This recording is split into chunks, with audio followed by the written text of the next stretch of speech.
Kama jinsi unavyoona ni kutoka katika mfugaji wako ambaye siku zote tunahimiza kilimo na ufugaji.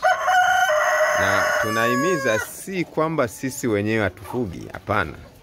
Tunahimiza tukikuhakikishia kabisa sisi tunafuga. Na tunafuga kisasa. Kama jinsi unavyoona hapa ni muendelezo wa mfugo wetu huu wa kuku, ambao tunaamini kabisa kwamba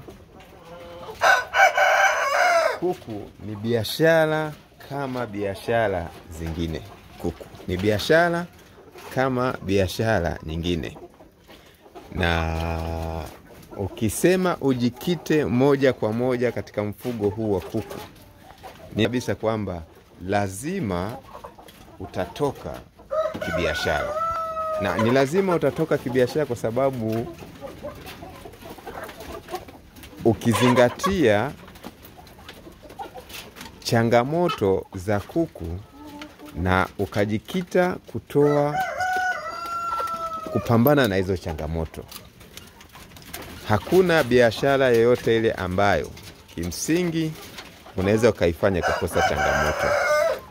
Jambo la msingi ni kupambana na hizo changamoto. Ili uweze kuwa na mafanikio, ni lazima ujikite katika kupambana na changamoto. Na changamoto ya kwanza ni kuepuka kuwa unatibu kuku.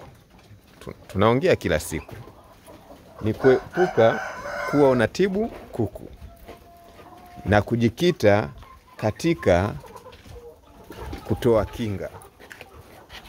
Na hii ndio ambayo tunaiongelea kila siku, kwamba lazima ujikite katika kuwa mtu wa kinga kuliko kuwa mtu wa wa kutibu.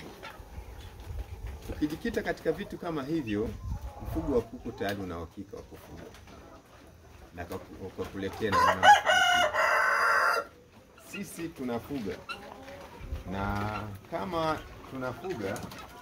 tunafuga tuna uhakika sio watu wa kutibu sana kuku, lakini tuko katika kupambana na kinga zaidi.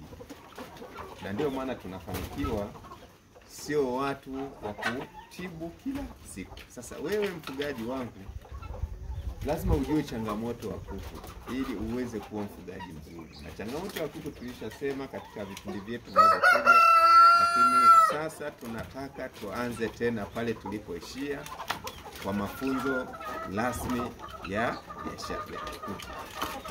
Kama tayari unahitaji mafunzo rasmi mkoa wote, please tunaomba ututumie katika namba yetu ya WhatsApp hapo, ili uweze kuwa mfugaji mzuri wa kuku. Lakini pili, kama hujapata kitabu, usipotee muda, tutumie ili uweze kupata kitabu kama mwongozo mzuri wa kuku, uweze kufuga kuku kwa faida. Tutapeana mbinu jinsi gani ya kuweza kutoka katika mfugaji wa kuku.